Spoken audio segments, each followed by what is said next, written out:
and welcome to the Rugby Sevens Rollercoaster. We're here to take you on the ups, the downs, the twists, the turns, and the excitement that is Premier Rugby Sevens, the sports league taking over the US with some of the best athletes our sport had to offer. I'm Dallen Stanford, former USA Sevens player and current World Rugby commentator. And I'm Robin MacDowell, former Canadian Sevens player and current international coach. Together, we'll bring you the latest PR Sevens news. Welcome to your new home for Sevens Rugby.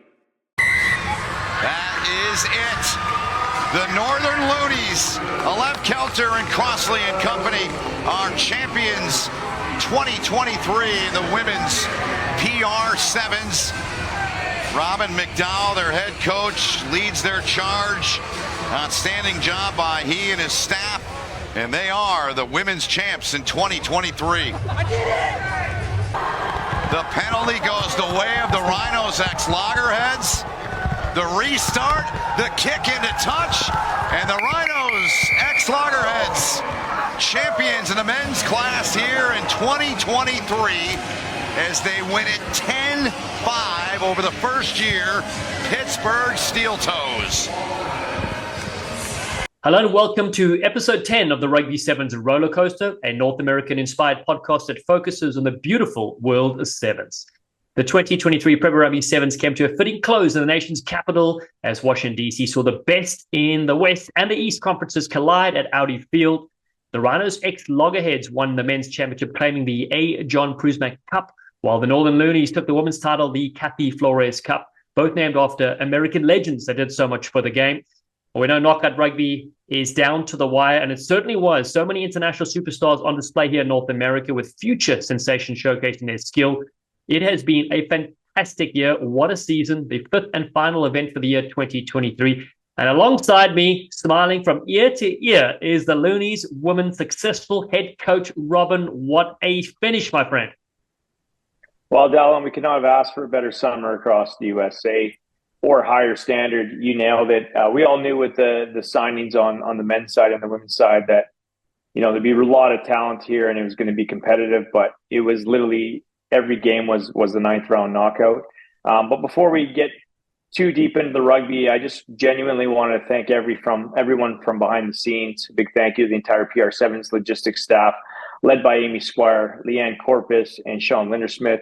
All the managers across all the teams. Some of those managers had a balance between the East and the West. They were all very patient and very adaptable and worked harder than anybody, as always. The GM, Mike Tolkien, available 24/7. Him and our head of scouting, Richie Walker, and head of performance, Ian Gibbons. Our medical team led by Dr. Catherine Henry, who I had to lean on a couple of days before the tournament because of something I ate in D.C. So thanks. Shout out goes to you, Doc Henry. And our marketing team led by the brilliant Sarah and Eric Namath, not to mention our world-class photographer, Alex Ho, who is likely more athletic than anyone on the series. Have you seen that guy do backflips and dive? And he's, we'll be in a team huddle and he'll slide in the change room on his back. And then, we'll be doing something on the field. He's in the mix, getting hit in the head with wiffle balls. But for the whole league to pull off 5 events across America, 8 women's teams, 8 men's teams from coast to coast, all over the place. Year 3 is a huge feat. And, we all know what it takes to at least for myself to pull one team together, but they're managing 16 teams. Absolutely amazing. They should be proud of themselves. Yeah, I want to just echo that as saying how successful every single event was. That's a major thing. I mean, the weather was crazy. We even saw it in DC. I mean, it looked, as electric as the play on the field, but the ability to adapt and having key people in the right place at the right time, Owen and his crew, everybody was sublime. It was epic. I wasn't on site at DC, wasn't able to get there, but it looked amazing. Paul Russell performing. It went up like a frog in a sock again. Yeah, Paul Russell was epic, but unfortunately he had the wrong jersey on last weekend. I'm not biased, but the nation capital did not disappoint. Dallen, our stunning hotel, again, yours truly, magically placed in the heart of DC, minutes away from all the sites from the White House and Lincoln Memorial, with a perfect spot to culminate our championship finals. It was beautiful. Now, did you get your sponsorship from Tate's Bakery? You've mentioned that name 800 times. So even if it's just like a latte for every time you mention it, you shouldn't have to pay for a drink for the rest of your life. I think I'm an investor at this point. I spent so much money there in the last 2 years, but Yeah, I definitely took down a few Helva cookies and a few thousand lattes. You wouldn't have been disappointed, and I think I helped drive a lot of business as well there. So no, it was worth the wait. Well, I don't even know where it is, but I know when I go there, I'm going to the place and I'm going to claim my free merch, my free things, my free items. All right, Rob, let's review what unfolded at Audi Field in DC. Let's start with the men's action, semi-final time, knockout rugby right from the start. The Western Conference, what they decided to do this year was make sure there was a Western Conference team in the final and an Eastern Conference team, so that's how they met again. So Rhinos x Loggerheads took out the Rocky Mountain Experts 21 points to 14. I didn't see this coming. I know you joked around saying it'll go in extra time because you didn't want to give us a winner. We know how stacked the Loggerhead side was, but I felt that expert side was coming into this hot to trot. They didn't have Corey Jones. I think he was a key part missing to their side. He was so instrumental normally in their forwards. Likewise, when the Steeltoes didn't have Ben Pinkerman, we thought those things might change, but it didn't. With the Steeltoes sides, they beat the Texas team 19-12. Rhodes Featherston was a man on fire for the Texas team. So was Jerome Nale, but it wasn't enough for them. Your man Hager from Canada was carving up yet again. So, fascinating results. Two of those ones, harder to pick than a broken nose, and I didn't get them right. Yeah, I mean, like I said, that's why I didn't want to pick. Obviously, a lot of respect for JK, the experts coach, consistent coach, working hard, coming through. And Frankie, he's an old season campaigner. He knows how to get it done. He had a star-studded team, and again, nobody works harder for him. But both semis were anyone's game, given all the fans the excitement they can handle. And I don't think Owen could have scripted a better finale. Yeah, that's right. Both one converted try in it. That's what it took.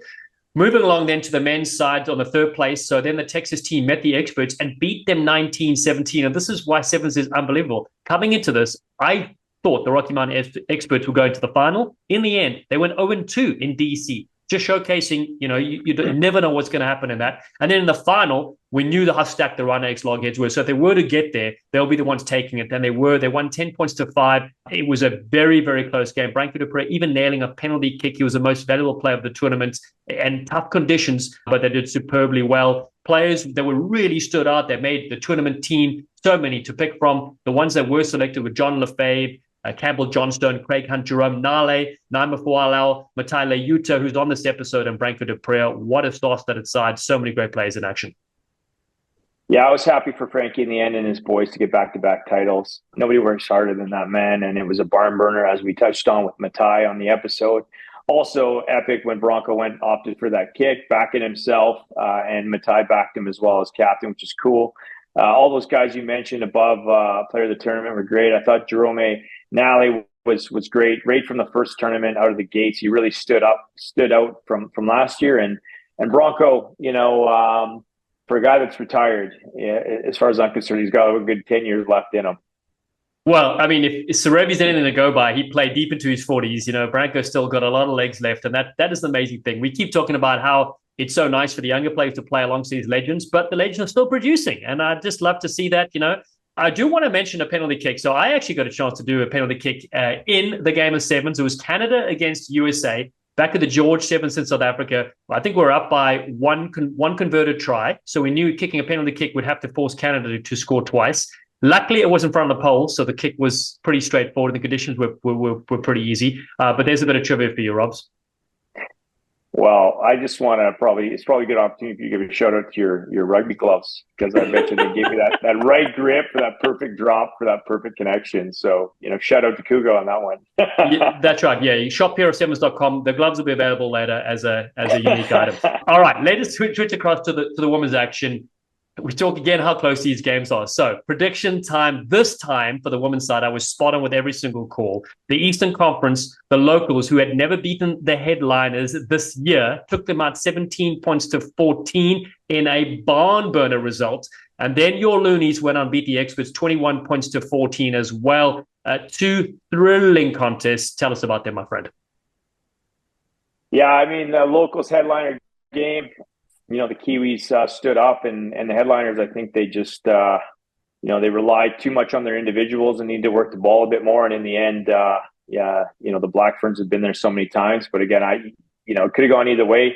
Gutted for Lockie, but, again, great opportunity for Tiffany in her first year at the lead of the locals.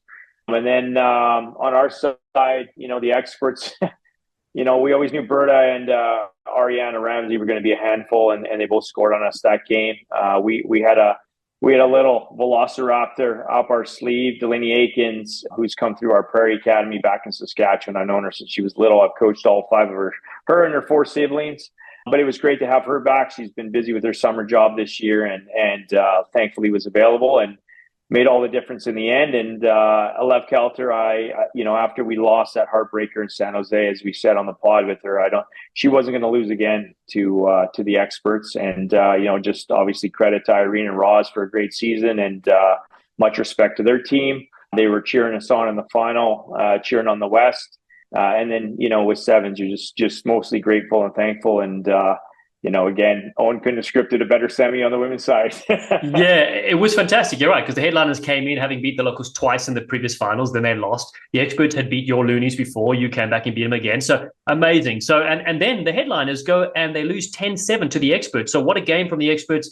You mentioned Amanda Berto was in the team of the tournament. What a player, what a star. And in the final, you can tell us all about it in a bit. Loonies 21, locals 12. Dominated that game from the start to finish. Players that really stood out, that made the team of the tournament, so many special ones. Mana Nuku was involved. Monique Coffey, Ariana Ramsey, who you mentioned. We mentioned Berto. Bianca Silva, fantastic. Caroline Crosley and Alev Kelter is on this episode. So many good stars in display. But yeah, tell us a bit about, also how the storm affected things in your preparation for that third game, and then, of course, the final. Yeah, so for the third place game, it was crazy. They're I don't know, halfway through that game or so, and they shut it down, and we were obviously getting ready to warm up. And then all of a sudden it was available on Huddle. So the coaches and the players are looking at the game on Huddle, which is obviously the software that we use to analyze our games. And imagine analyzing a game halftime. I said, it's like the NFL right now. It's crazy. But in the end, the experts got it done, and Ariana Ramsey broke some more hearts. Again, she's probably the most dangerous player, one of the most dangerous players in the world right now. So it was exciting to see, and heartache for Coach Lockie. But again, credit to Irene and Roz for getting it done. As far as like in between that game, we just kept pushing. They just, the league was doing a great job of keeping everybody safe and just communicating with us as far as moving the goalposts, as far as when we were going to get to warm up and start. And then in the end, like, okay, we're going. So then we had a shorter time, but we went straight from warm up straight to the sideline and in the rain and got it done. But yeah, for us, it was like behind the scenes, it was good. The more rest our girls got, I felt the better. That's how I looked at it, because it's always so cramped down in between games. You spent 2 weeks preparing for that semifinal, and then all of a sudden you got a quick turnaround. You got to recover. You got to get them fueled up. You got to, you don't know who you're playing, right? You don't know who's going to go through. So then, but we had some packages prepared for both sides this time, and then we were ready for the final. And I want to ask you. So the final, you'd obviously had your game plan intact, because you didn't know who you were going to meet, as you said. So you have to have different things in place. You go against these Kiwi legends and things like that. So you obviously have a lot of faith in your defensive side of things, which I think is the hardest part of sevens. Right? Attack is easy, right? You get to step a few people, you can put them off balance. So talk us a bit about that strategy going to the final, and how you entrusted your team and your game plan. Yeah, if I could be honest, I was kind of hoping we get the locals. I know they relied heavily on their 3 best players, which are 3 of the best players in the world: Nuku, Neeks, and Waka. Mad respect for them, but I really wanted to test our core Canadians and our world-class Americans and our Brazilian sensation Bianca Silva against them. I knew we had the game plan and connectivity. When we had 2 weeks off, Dallen, we had, the girls that are based here on the coast, working together either one-on-ones or 2-with-2s with some local kids, and just touch points, all these little pieces which is a big reason why I picked the team I did, because I could work with them here and there. And Shoshana Simanutafa, who lives in Vancouver, actually took a ferry over at 5 a.m, and it took the last ferry back that night just to spend one day to get some connection. So all the little things seemed to pay off. So we were really relying on our connectivity. But the way we defended was really outside in. We really wanted to put pressure on them and choke them out. And attack wise, we really wanted to attack outside in as well, because a lot of people run sideways, which is easy to defend, and a lot of people defend sideways, sliding as well. And we knew a slide defense wouldn't work against them, but I really felt we put a blanket on them. They barely left their end. I think once in the first half, we scored off the kickoff, and then the second half we just wrapped them into a bow. And then we rolled the subs, and they got a couple in the last minute there, but I asked the team one thing before the game. I'm like, could you guys give me one game this season where my heart doesn't have to stop beating? Like, it's not going to explode, because every game was won or lost to the death. And I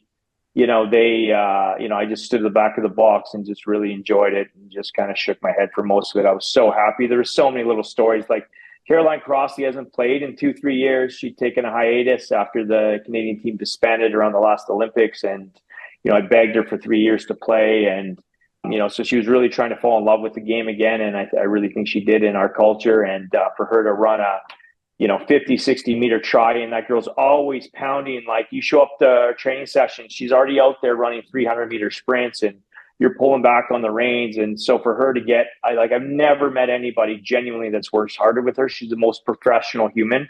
And for her to go 60 meters and almost run through the back of the end zone to score, just made me so happy for her and for her family and just for the game. And obviously, Kale Molesky hasn't played for 2 years, and so it was her first time coming back. And there was just like so many little stories behind the scenes with these girls, and a lot of them in centralized programs, Dallen. So for them to come into the PR7s and all the teams and have some joy and play freely, and to do it the way they did it. And then lastly, the Black Ferns are kind of been invincible forever, and especially the last few years. So it'd be interesting to see the Canadians and American sides, men and women, to go into the series this year, into an Olympic year, having beat them in different sections as well. And then obviously, great for the Black Ferns and all these world-class players around the world to have had a summer, like an actual summer, to be a tourist, to have fun, to play with different girls, and then go back and play freely back with their side. So it was likely, the results were a bonus, but overall it was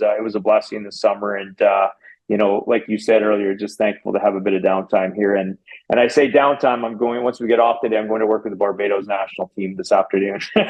Yeah, no downtime for you, my friend. I know that you said you're going to sleep after you win the title, so I don't know if that's going to happen. Now, I do want to touch on quickly the tattoo situation. So how many players and coach staff, think they're going to get a tattoo after you've won?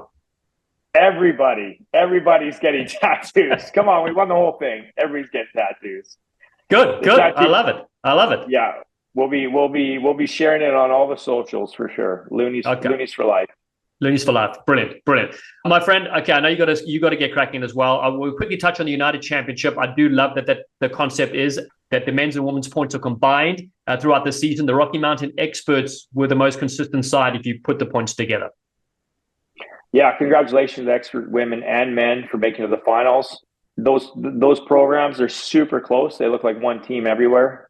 So credit to those coaches combining their cultures together. Shout out to head coach Irene and head coach JK for the men. They're in charge of both those sides, and their theme, the experts, like black diamond skiers in the mountains. So they're walking around in 110 degree heat with their goggles on and their ski wear repping. And credit to them. They were consistent all year and well deserved on the United Championship. All right. On today's episode, my friend, we have legend Matai Leuta, the Olympian, the bulldozer, and one of the players of the tournaments in D.C. Got a lovely sidestep and also has a company launching soon as well. We'll get the link when we chat to him. Alev Kelter owner Mom Layla join us as well. Alev, one of the all-time greats to play the game in 15s and 7s and the most valuable player in D.C. I just loved watching these two quackers carve. Yeah, they were both class, and again, how great for the fans to see them perform. I think it was one of Alev's best performances. I think we probably say it every time, but on the women's side, also credit to again Manda Berta. She was dangerous. Ariana Ramsey, Nuku, probably one of my favorite players in the world. Just how much she creates. Monique Coffey has been really a diamond. Currently, the U.S. national team and the Canadian national team as a dual citizen are fighting over her, which is sweet. Caroline Crossley. I don't know how many times we kicked off, they caught it, and she drove them back 40 meters. Unbelievable power. Bianca Silva, the Brazilian, and bringing it home again, Alev Kelter. So world-class athletes on display for these young kids to look up to. All right, Robin, what a season it's been, my friend. People can relive the action and watch some of the epic games on the PR7's YouTube channel. Keep updated at pr7s.com. The merch is on fire, so get your sleek items at shop.pr7s.com. Thanks always to hydration partner Good Sport, apparel partner Samurai, and all the excellent staff at the PR Sevens. It is time now for episode 10 of the Rugby Sevens Rollercoaster. It's Alev Kelter and Matai Leuta. We hope you enjoy, you sleek sensations. Well, the Rugby Sevens Rollercoaster, a first, another carpool karaoke session continues. We have USA Rugby royalty joining us now, Olympic sensation, most valuable player from the champion Northern Loonies in PR Sevens, Alev Kelter. And we also have Layla, her mom, joining us on the Rugby Sevens Rollercoaster. When it comes to messing around, we don't mess around. Welcome, you two. Thank you. Brilliant. Well, firstly, where are you calling from? Where in the world is this car parked? This car is parked in the backfield of the Chula Vista Elite Athlete Training Center in California. I love it. I love it. I thought it was going to be on a remote island somewhere, and you've just gone back to catch some fish and do some crazy things there. Lev, I first want to say congratulations on your second PR Sevens title with the Northern Loonies. What was it like being back with your Loon squad and reuniting with Coach Robin? Yeah, well, first off, Coach Robin is unbelievable. I mean, he can scout talent from, eons away, and he knows how to get them, and have them answer his phone calls. And, he's extremely gifted at bringing out the best in everyone. So, we had a wonderful group of girls, and we're just really blessed to have the leadership of Robin and Brett as well. Well, thanks, Alev. Nice to see you again, Layla. We first met in the inaugural year in Memphis. Could tell. Super fan, mom of the year. Love it. Question for you, Layla, first. Can you share a little insight what it's like being the mom of the best rugby player in the world and what it's like being her number one fan? Well, it's incredible to watch the development and to watch how much she's grown and how much the sport has grown. So the most exciting part is being able to travel all over the world to watch her. I had the opportunity to head to Hong Kong, someplace I'd never imagined myself to be. So yeah, it's very rewarding and super fun. Well, from a talent ID aspect that Alev touched on, one thing I love is small towns and big dreams. And I know Eagle Creek is a long ways away from Hong Kong and Chula Vista. So, Alev's definitely near and dear in my heart, her story, her journey. But Alev, first of all, where in the world have you been this summer? You put on thousands of miles, gave up parts of your summer to join us. I've been begging you for 3 years, and I know you were tied up at the World Cup last year. And what has your road trip been like, balancing PR Sevens and everything else you have going on? Yeah, it's been a whirlwind, but, I wouldn't definitely change it for the world. So, but we qualified early. Our team has been amazing. We're sitting third in the world right now, but we had the 2 months off with just some remote training. So I went to help my grandma out in Ohio, and she's 94 years old and still out farming on her farm with my aunt. So I went to help them on the farm and for a little bit, and then I drove from Boston all the way to Anchorage, Alaska, took the cross-continental trip in the Alcan, landed for 2 days in Alaska, had a kids camp, and then flew in the night before finals in D.C. and, slept 11 hours, woke up ready to play, and, the rest is history. So, but yeah, it's been wonderful to have that time off, and, and Em trusts us, and she's been an amazing leader for us and amazing representative for women's rugby and rugby in general. And yeah, we're just blessed to have had that time off, and now we're starting our preseason and we're gearing up for the long haul for Paris. It's a thrilling time for rugby in the US, thrilling time for the women's game. I have the screensaver behind me for those that are tuning in or just listening. It's the Hong Kong Stadium. Layla, you were there. You mentioned I saw you at one of the Golden Eagles events. I want to ask you before I get back to Alev, what was your experience like being a fan at the Hong Kong Sevens, watching your daughter play, being at this iconic home of the Sevens? It was so exciting, not only to see the incredible fans with all the costumes, but the support from the country, the support from Hong Kong, the incredible transportation, public transportation, and the beautiful venue. It was just fabulous. Well, and again, it's such a colorful one. And that's why people say, if you haven't seen Sevens, try get to Hong Kong if you can, because it is, the Mecca. Alev, I want to get back to you now in terms of the PR Sevens. So let's go back to that first leg in Minnesota this summer. What was it like being back at the PR Sevens? You were there at the inaugural event, obviously, and you pulled off an epic win of the Golden State Retrievers at the death, going against Ruby Tui and the gang.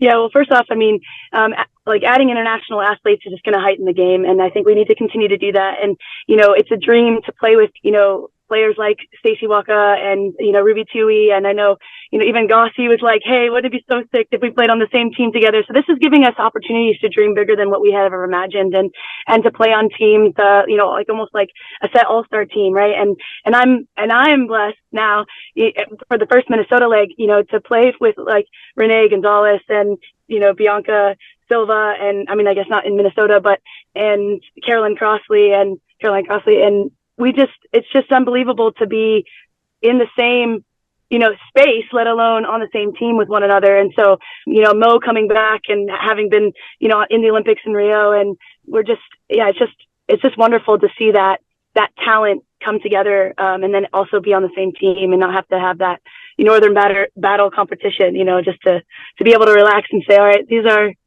Canadians are pretty great.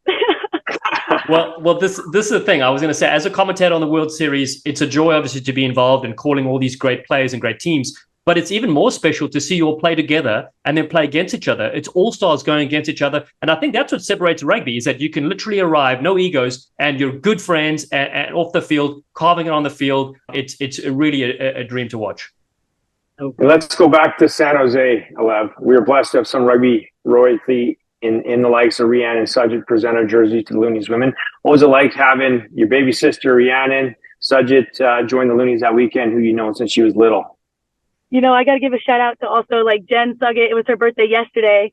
And so, she's raised some amazing kids, and Rhiannon being one of them. And, obviously Rick Sugget's the reason I'm in rugby, along with Lori Clifford. And I wouldn't have been even had a phone call from Rick if it wasn't for Lori. So it goes pretty deep back in 2014, in March of 2014, when I first ever touched a rugby ball. But having her there, she's family, and Rick's still, watching over us and taking care of this team, and, and Em's, following his footsteps. And it's just, it's wonderful to have that family reunited in San Jose, and to have it be in California. It's just a little tribute to him. And it was really, really special to have Richie stand up and talk about his relationship with Richie.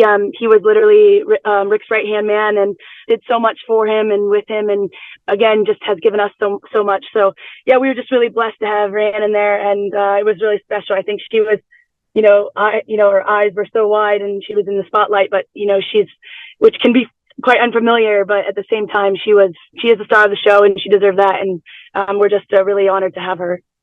Yeah, beautiful moment indeed. Now I want to switch across to the playing side of things as well. In San Jose, it was a very tight match, losing at the death in the final. People always talk about motivation and things like that, but how did that fuel you to tighten things up ahead of the championship run in DC? No, it's great. I feel like if we hadn't had that moment, you can battle complacency, and so I think every loss is a lesson learned, and every obstacle is an opportunity. So we can just turn perspective, or we can, sit there and say like that wasn't fair, or that she was offsides, or the refs, whatever. But it's like at the end of the day, we look towards ourselves and we said, hey, there was many opportunities we missed, and how can we capitalize on every single one of those? And we're a team of professional athletes. We're a team of Olympians. We're a team of high class individuals, and it didn't once look or point blame or look like it wasn't a team effort. So we took accountability as a team, and Robin helped point out what we needed to work on as well, and guided us and ushered us to coming back together, and that's what we did, and it was a wonderful final, and we'll talk about that, I'm sure, but yeah, we definitely didn't miss any opportunities there. Yeah, I've known Alev for 3 years personally, and I've never seen her so charged up. So, it was, the look in her eyes after that was, I knew she'd look after the rest in DC. So, give somebody with that much talent motivation, and it's scary. So, I would say, Alev, on your charge to the Olympics in a year from now in Paris, just maybe think of that moment, and you'll be with the gold medal. Now, Alev, you are a living, breathing machine with so much on the go at all times. You ride the day before the tournament after running the clinic back home in Alaska. No sleep, empty stomach, and then you can turn into a world-class performer at the finals on game day. Have you always been able to lock it in like that, or what does it take to be, that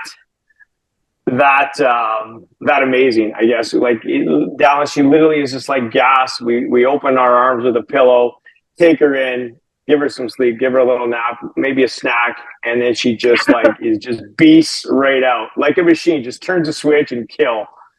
What's the secret? How do you do it? Well, I have to give tribute to my family and to my mom and my dad. Like we did like 7 different sports when we were younger, and it was like my dad had a spreadsheet and we knew exactly where we needed to be at certain times, but it was on the go. And actually it kept us out of trouble. And I know with twins, we almost put my mom 6 feet under many times, but, we celebrated when we got to 30 because we were like, we're not sure, if we're going to make it past 30, but honestly, having so many amazing opportunities to play sports and to have sports be the centerfold of our life kept us healthy. It kept us occupied. It kept us out of trouble. And so I think that was normal. Like in my life, it's luxury being here at the center where we have, 2 or 3 hours in between training and we're making sure we're meeting max output, and we got GPS units talking, tracking our meters so we're not overworked. And, and that's a blessing, and that's an opportunity for us to get better and to push new thresholds. But as far as, what the daily grind looks like, and I would say, imagine club rugby or even just, regular, 9 to 5 job, you're grinding. You don't have that rest. You don't have that, especially with I would say that workload and work-life balance is so important, but it doesn't always look like those pockets to rest aren't always in that schedule. So yeah, it felt familiar, but I was just honored to be able to be a part of that DC, even though the time was short. Yeah. And Layla, I want to say, did Alev give you any trouble as a youngster? I know she has a lot of energy. She's a challenge, but, we say in the Air Force that flexibility is the key to air power. And so, and being uncomfortable is always good, right? Being uncomfortable is good because you grow from that. And so not only did she grow, but we grew as parents. So yeah, it was great. It was great. We enjoyed every minute of it. Yeah, it's so great to hear because we never get a parent on, so it's so nice to hear that's the real story that happened behind the scenes. Now before we get to she said I was a hellion in my younger years, but I was a pretty decent teenager, right? So and my twin was vice versa. So definitely experienced both sides of it pretty hardcore twice. So. Yes, exactly. Now, before we get into the final in DC, I want to go back to Memphis, the inaugural event of PR Sevens. Layla, you were there. What was your experience like as a fan? You've been to the USA Sevens legs for sure, but having a massive competition in America on home soil, watching your daughter play, what was that like? It was so exciting. It's exciting because this is not something that's on the circuit, right? This is something that was new, that was exciting for that area, that was really cool place to go and visit. I had never visited Memphis before. So not only was it incredible, the environment incredible, but the people were so supportive. It was just a wonderful experience. Such a wonderful experience. Yeah, my first time in Memphis as well, which is awesome, and that's the great thing about rugby. It takes you, around the world, but also locally, places you haven't been in your own country, which is so great. Alev, let's get to you on the final, okay, the championship. Let's first start with the semifinals, okay? So the experts, of course, you've had some great battles with them. You've got Saskatchewan's little Velociraptor, Delaney Aikens, carving it up. So talk us about that come from behind game. Well, first off, it was amazing to get reunited with Hallie and Lainey. And from that original Memphis group, and but also just the experts are an amazing team, and Ari, we train with her, and I'm just so happy she's on our U.S. team. But she's a threat, definitely a threat. And then I think they definitely they miss having Spiff at center. But who brings incredible speed at center and also a tackle percentage that's through the roof. So we were able to isolate certain positions and work beyond the gain line. And so I think our focus for that was, it wasn't like a sweet revenge, but at the same time it was hey, we've been here, we've felt this, and let's use that as motivation. And so any lesson can be turned into an opportunity. So we definitely took that head on and said, let's set ourselves up for success, but we didn't even think about the final. We were just thinking about being present in that game. Yeah, and you were. It was a thrilling game, a thrilling finish in the end. And then moving on to the final, okay? I know we had some crazy weather and all sorts of things happening also, but the 2023 championship, East versus West, you had a star-studded Blackburn side against you. You've obviously met these players before in the series, played against them, so it's a different kind of story. But what was key for your side, to keep them, scoreless for most of the game, and then also the consistency this season? What would you attribute that to? I would attribute that just to our strategy. We talked about getting the ball, punching through the middle, getting the ball to our speedsters. And as we got the ball wide, those gaps opened up for Hallie, and she scored in that first minute or 2 minutes of the game. And that set the pace for us. And her excitement and her enthusiasm, it's contagious. And so I think Mo after the game goes, when you threw that ball up in the air as a celebration, I was like, we're in America. We made it, and I think it pumped us up. And then Carol had a nice amazing run, and I think we scored out wide, and Bianca, we played a looping play in the middle, even though it was raining and we were nervous, but we knew that we needed to get the ball wide, and we needed to sit some people inside. So Shosh had a wonderful game. I don't think we would have won if she hadn't made 3 amazing diving ankle taps on Waka and company. So, but yeah, we also have our little Kiwi. We had Sativa, who has been our calmness and breath of fresh air for us. And so, yeah, it was a little bit of mix of everything. And, again, Lainey played well at scrum half, same with Mo, and, having massive hits from MP, and just like a team effort. Like, we had 1 through 12, and we could sub in anybody and have that full trust and transparency be present. So it's wonderful. Yeah, and that's also a tribute to Robin. Yeah. I was going to say, it was a delight to see, your team on the field, but I know Robin hasn't slept in, 60 days. So no, years. I'm sure he's been he's on it. Well, so that's my first thought. I was like, okay, he can finally rest and relax right now, which is great. He's earned it. Your team has earned it. It was a very, very special season, a very special year to watch. Now, I know equally important on the field, there are so many great moments, but off the field, you bond with your teammates, and there's some great things. So, can you give us some of your favorite moments with your Loonies off the field?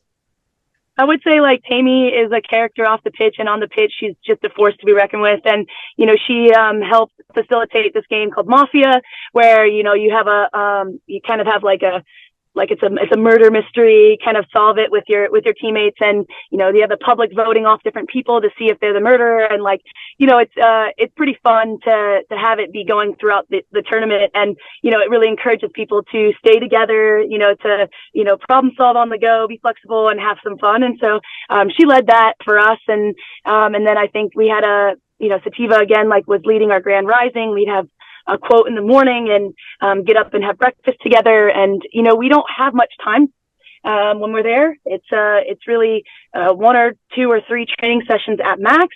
And then we're grinding. So, and it's game time. So, and with rugby, it's about the chemistry on the pitch that, and off-field chemistry that can lead to helping that. So, yeah, it's extremely important. And that's led, it was really player led. And I thought that was really an honor to have Robin and crew to trust that we could get the team to where we needed to be come game time. And that included, stopping at a Loonies bar and, having some coffees and,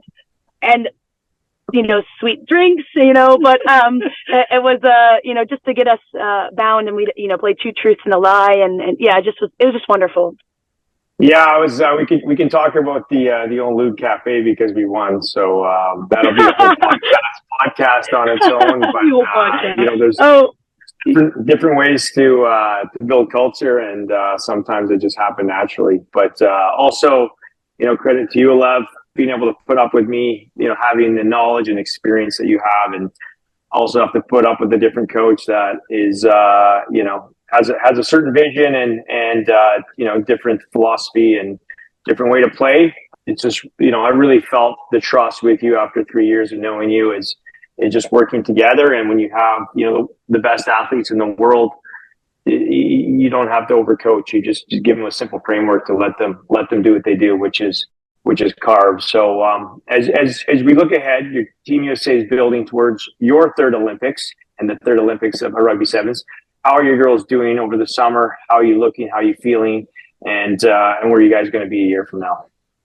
Well, Robin, we just we had a lot of the second tier of our team run the Bronco this morning, so it's getting competitive out here, and everyone is I could say confidently at their best, and they're at the physical best shape they've ever been in. And that's a testament to Emily and Trey and Zach and our staff out here. But what's most important is that our culture's changing, and it's changing towards one another. And it's less than, I think you can get caught up in sevens. You have everyone has an X factor and, play together, play all different types of roles. But again, like what we said with you and the crew, it's about the culture, and it's about how safe an environment you can create to express yourself and to be free and not be afraid of making mistakes. So we have that here, and it's a blessing to be here around some amazing, strong women every single day. And that's, why I've chosen rugby. And that's why I guess rugby chose me, because it's just a blessing to be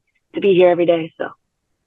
Well, Ev, I've said it before, but I want to thank you again for giving yourself completely to our program this summer and to the game. You continue to inspire athletes across North America and the world. It's been a dream come true for me, genuinely, as a coach, to have the privilege of working with someone as talented, as gifted as you.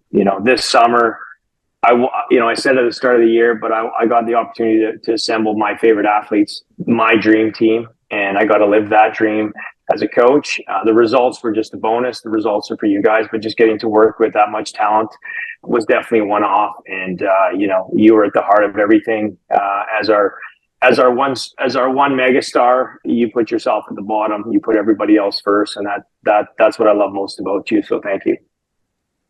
Thank you, Robin. It's an honor to play with you. Well, I want to say it's been so brilliant to have you both on. A family affair. Now, Layla, I heard there's a rumor that there are Loonies tattoos on the go, and both of you are getting them. Is that right? I actually don't have a tattoo. I know that's pretty surprising looking at Alev, but there is a theme here with aviators. Well, we'll do a follow-up. We'll do a follow-up episode. We'll see how it goes. Okay. I don't know, Andy, but we talked about getting tattoos, but we talked about getting on our list. Oh, how are you? Perfect. How are you feeling about that? Just perfect. When it comes to messing around, the Kelters don't mess around. There's always a code hanger from YouTube, bloody stars. Okay. Maybe ask me in a little bit and show me my own list. I will, exactly. Now, what were you going to get? I mean, how does the loon fit there? Loonies, and it's got to be reversed so you see it, I don't know. We were talking about it, but just, it's like locker room talk, right? It's banter. So we will see if anyone gets it. But I know Robin's getting a second one and Brett's getting his first. And so, yeah, we'll maybe get a couple stars to represent that. But at the end of the day, it's just memories that we'll never forget. So just as good as a tattoo. Champagne rugby from the both of you. I'll let you get going and hunting for that Olympic gold for the USA and taking down Robin's Canada side. You can't always be on the same team. Yeah. True. We've had years of experiencing that, so it's been a nice breath of fresh air. So, all right, awesome. Take care, you guys. Thank you too. Cheers now. Thank you. Bye.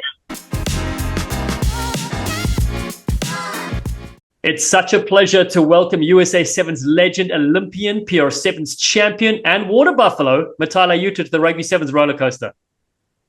Thank you, guys. Thank you, guys, for having me. Really, really happy to be here. Oh, great. Listen, I want to get a look of your championship hat. Can you just shift it to the side? Those that are not listening or watching can get to see it. There it is. Thank you very much.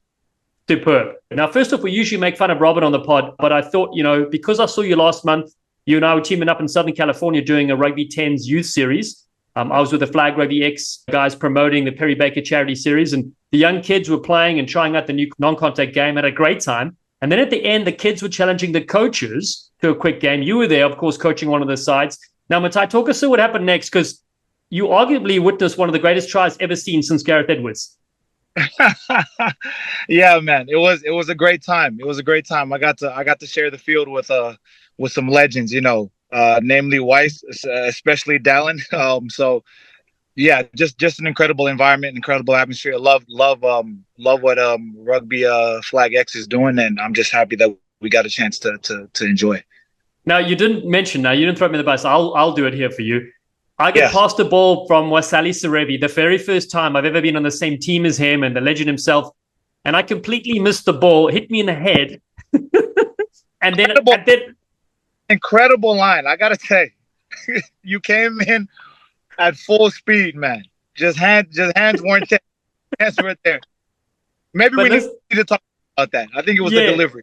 Well, exactly. But yeah, it was a high pass. It wasn't the best pass. I mean, we've seen Weiss throw brilliant passes. But look, in the end, I want to say try scored because it's not a knock on off the head. It's a good educational tool for the youngsters. And that's kind of what we were going with there. Absolutely. All right, pal, listen, let's go to this past weekend. The side that you played for, the so-called Rhinos ex-Loggerheads, won the A. John Prismack Cup, becoming champions in 2023 in the PR Sevens for the first time. So take us to that final whistle. I want to get two questions out of you here. What was going through your mind when that final whistle blew and you knew you'd won it? And then also, looking back, what does the competition mean for the game of sevens in the US? Yeah. Well, first off, when that final whistle went, the only thing going through my mind was, thank goodness this game is over, because I was exhausted.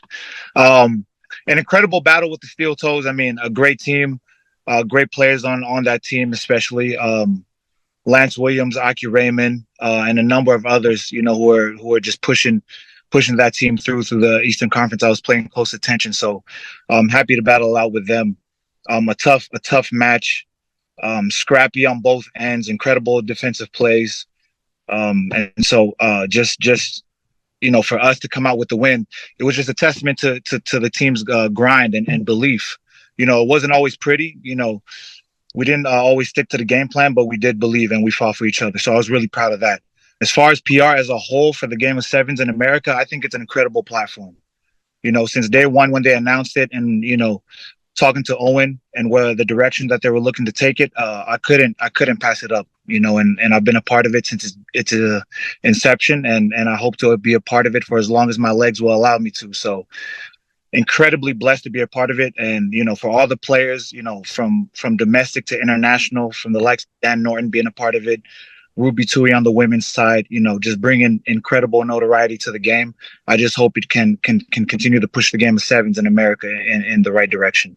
Yeah, that's so well said. But with players like yourself, that's the great thing, which I think about this competition, is that players like yourself, you've obviously done a million things in sevens, gone to 15s, and then have come back to the PR sevens to play here and help guide the younger players through. So yeah, I love what you're doing there, my friend. Thank you, Dallen. I love PR sevens. Genuinely, it's so great, and having such like you said, a platform in North America to help opportunities for those up and coming players, and some guys that have already been there and done it, and connect with different players. But having that showcase right here on our soil is so beautiful, and it's I was saying to the marketing team before I flew out on Monday, just that how well all the teams get along, right? Like on the World Series, it's pretty special. All the teams get along, but there's a mixture of like every country almost in every team. So it's even just another level of just kind of, growing the game and showcasing humanity and all the different cultures. And it's so special. It's tough to describe. We want to dive into both matches you won in Washington, D.C. Tell us a bit about the semifinal battle with the experts, who started off the season on fire. And I told Dallen it would go into extra time. That was my prediction. I didn't want to tip anyway, and it nearly ended up there. Yeah. The game with the experts was tough. I mean, when you got the likes of Madison Hughes, Naima Folau, I mean, and young players like Peter V, on that squad, you really have to make sure you get your details right. And for us, again, another scrappy game. We didn't quite stick to the game plan. We kicked too many balls away. We gave away possession too many times, but we fronted up on defense, which is again something I was really happy about. And in this game of sevens, if you're not able to buckle down on defense and button up, it's going to be a long day. And so just a hat tip to the boys on that end for just sticking it out, grinding it out, and just staying together throughout the entire 14, because with the way that those boys were playing and the way that they were fighting, you could tell that they really wanted it. So just happy to be on the winning end of things, when that game went. Yeah, that was so close, right to the end. And that's the thing. So Robin, I told him who's going to win, right? You have to choose somebody. So I had to choose somebody. And I said, well, because the experts have been playing so well together, and they generally have their skill level amongst, 1 through 12 been amazing. But your side came through and impressed so much. And I want to just talk about some of the younger players coming through. We mentioned, having yourself there, an Olympian with a lot of experience. The guy, Jay Hare, the youngster, he got the ball and he just took it on himself and he scored a fabulous try. I met him the other day in Southern California, just a young kid coming through. So Talk a bit about how great it is, having these young players come through. And is that something you guys spoke about going to the game? Is that, hey, if there's an opportunity, have a crack, have a go, no regrets? Absolutely. I mean, clearly these kids have a lot of talent. They have a lot of talent, they have a lot of skill, or else they wouldn't be where they are right now. And so, it's all about building belief, especially when you get on those kind of stages. The likes of Jay Hare, Tucker Trick, even a youngster who didn't get to see much of the field, but has a lot of potential in Gus Skoll. They're going up against guys that they idolize in the Madison Hugheses and everybody, the Faitalas. And so it's just about just having a crack, believing in yourself, building that confidence. And you get to learn a lot more things about yourself and the game along the way. Don't be afraid to make mistakes is what I try and tell the boys, because that's the best way of learning. And yeah, for a guy like Jay Hare, who in that moment we needed what he did, you know what I mean? And it just came off. I'm sure it gave him a lot of confidence moving forward. So just happy for them all. Yeah, I love it. It was so great. I'll teach him how to dive though, because the slide was a little bit awkward. Look, it still counts. Oh my God. I thought my heart dropped to my stomach. I'm so glad he grounded that one though. So glad he grounded it. So let's dive into your coaches. But you worked for many years with USA Eagles coach Mike Friday. Yeah. Coaches all bring different styles and different skill sets. What was it like working with the legend Frankie Horn? Is he as laid back as a coach as you expected? Not quite. Not quite. Not quite. Maybe on off the field, he's a very chilled out guy. Has great conversations with him. About our days on the circuit together. But as a coach, he's very detailed. He's a very detailed coach. He has an answer. For all your questions. And he has an open door policy, so you can be able to come to him for anything. And I think the boys have really gravitated towards that, and if they've learned a lot, through that policy, and you can definitely see that in their development. But yeah, being able to play for a guy like Frankie, having played against him on the circuit, is a real honor. And to continue to learn from him, even for as long as that I've been playing, I can still gain a little bit of things, to take on, throughout my playing career, whatever's left of it, that I can continue to use. And so I'm just blessed that I've been able to continue to learn from Frankie. Well, I was very happy for him. Obviously, it's, even just, our team going through the series this year, I was happy for our players that we were successful. But at this point in my life, I genuinely feel gutted, even when we beat teams, for the other coaches. I know they work just as hard, but Frankie and I are pretty close as well. And I was super happy for him because I know he grafts as hard as anybody, and he's as passionate as it gets. He's been away from his family the last few years in Southern California. And, and I think he's on his way home now to see his wife and young kids. So that's great. But it was nice to see him, get his cake with his boys and on the top of the podium there too. Absolutely. Absolutely. Very, very happy for Frankie that he gets to go home and spend some time with his family. Absolutely. Now, I want to talk about the championship final. You've already briefly mentioned it. Firstly, crazy weather, right? So how does that go into play? Like, normally you have a set time, a set schedule, and everything is methodical and the process is repeated. So talk a bit about that. And then also, I got the prediction wrong. I thought that, Rhodes Featherston would lead the Texas side into the final, but in the end, it was the Steeltoes without Big Ben Pinkerman. Tell us a bit about that 10s final, because you guys were trailing about 5-0 late in the second half. Yeah, I mean, to your point about the weather, I mean, and this is another credit to Frankie, is that Frankie was just, letting the boys know, like, look, this is just another element of the game that we got to deal with. Things like this happen, and so we just got to, learn how to roll with the punches. When the time comes for us to hit the field, we just got to be ready, and we'll go. And I think that really helped the boys out a lot. Yeah, from watching the Steeltoes again, keeping up with them from the Eastern Conference games that they had, obviously tough to lose a big name like Ben Pinkelman, but someone like Lance Williams coming in with a bit of experience on the circuit and being able to lead the boys the way that he did, I think was a testament to his class as a player.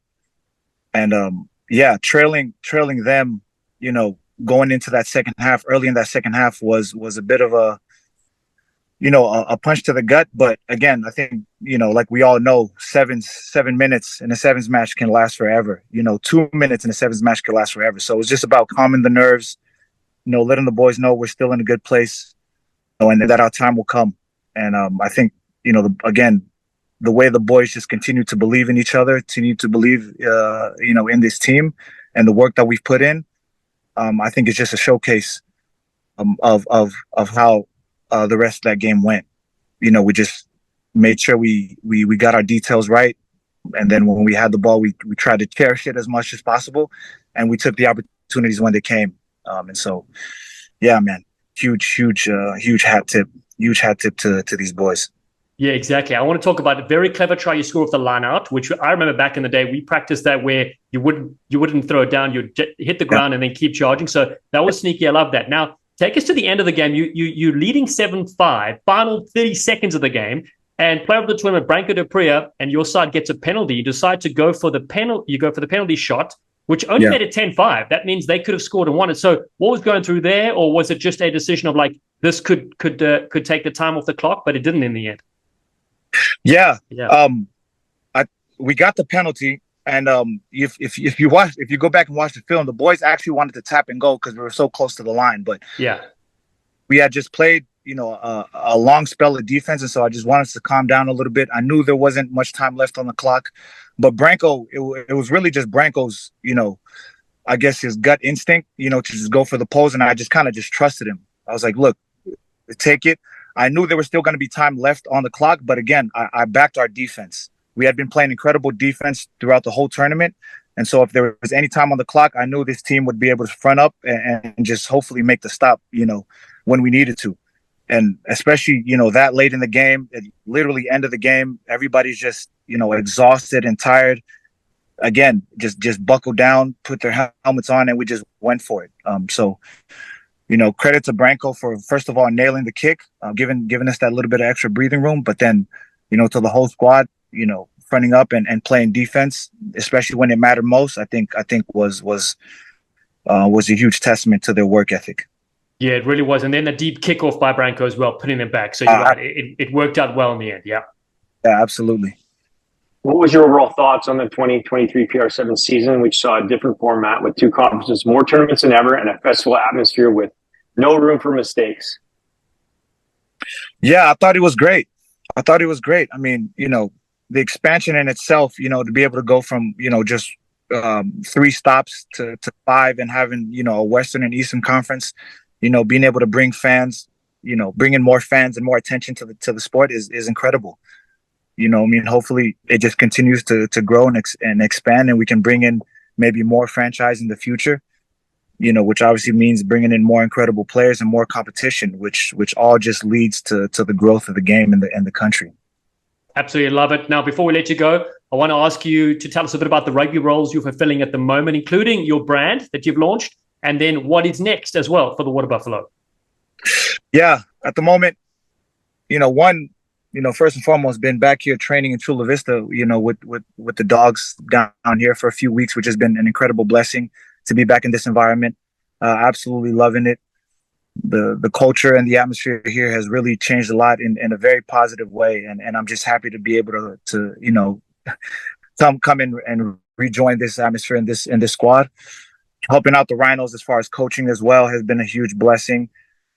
A big shout out to the Rhinos program for bringing me in and allowing me to grow, not just as a player, but also as a coach, learning a few things on that end, which I'm incredibly fortunate to be a part of.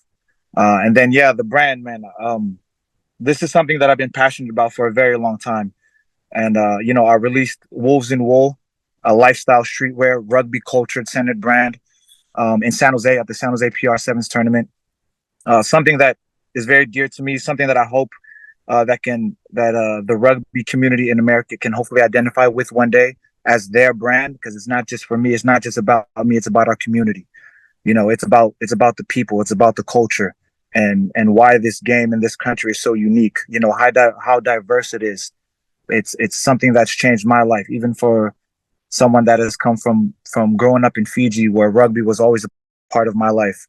The way that the rugby community in this country specifically has helped me grow in a lot of ways. I'm forever grateful for. And this is kind of me, in a way, showing my love and being able to give back, to this community and that culture. So I'm really happy with the fact that I'm able to launch it, but even more excited for the collaboration and direction I can help hopefully take it one day. Yeah, well, we're going to support it 100%. We're going to promote it as well. Give us a little bit of a backstory. How did you come up with the name Wolves in Wool? Yeah, obviously, throughout my sevens career here with the national team, throughout the years, we've sort of adopted a persona of being dogs, and so it kind of derived from being in this environment with the sevens team. But obviously, I just couldn't come up with a name per se, and just kind of, I don't want to say it was just divine inspiration or anything like that, but the name Wolves in Wool just kind of came to me randomly. Like, it just kind of clicked as I'm just sitting there, mulling over design ideas and whatnot. And, I've always loved the mentality of a wolf pack, again, something that we adopted here in the sevens program. And so when the name Wolves in Wool came to me, it just made sense. I'll write it down. I love how the way it sounds, how it kind of rolls off your tongue. And then just that wolf pack mentality of just sticking together as a family, as a pack, as one. And it's just one of those things that you just felt deep down and you knew it was the right thing to go with. And so, yeah, it's just kind of how it came about. Brilliant stuff, Matai. Well, forget the Buffalo. It's the Wolverine that's back in action with the US program. I'm a massive fan of your sidestep, your energy, and always nice to catch up, my boy. Thank you for your time, buddy. Thank you very much, Dallen. I really appreciate you guys. Thank you. Thanks for listening to the Rugby Sevens Rollercoaster. Connect with us on social media, PR Sevens, and watch any of the previous tournaments on the Premier Rugby Sevens YouTube channel. See you next time. You sleek sensations.